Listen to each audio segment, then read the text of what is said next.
আসসালামু আলাইকুম everyone, this is Gazi MD Ali Hossain. Welcome to AS majesty English.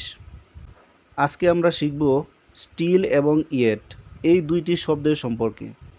Still এবং yet এই দুইটি শব্দের অর্থ হলো এখনও পর্যন্ত। হাবোধক বাক্যে ব্যবহার করা হয় স্টিল এবং নাবোধক বাক্যে ব্যবহার করা হয় ইয়েট। এখন আমরা শিখব স্টিল শব্দটি ব্যবহার করে ইংরেজিতে কিভাবে হাবোধক বাক্য তৈরি করা হয়। ফর এক্সাম্পল, আমি এখনও পড়াশোনা করি, আই স্টিল স্টাডি। আমি এখনও ঢাকা থাকি, I still live in Dhaka. সে এখনও অবিবাহিত, হি ইজ স্টিল আনমেরিড।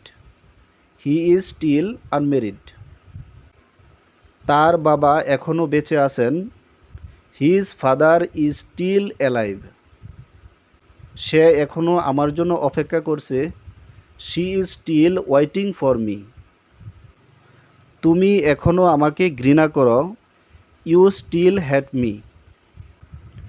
এখন আমরা শিখব নাবোধক বাক্যে ইয়েট কিভাবে ব্যবহার করা হয়। ফর এক্সাম্পল, আমি এখনও কাজটি করিনি, I haven't done the work yet.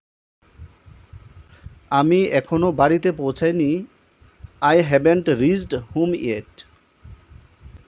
সে এখনও কিছু বলেনি, he hasn't said anything yet.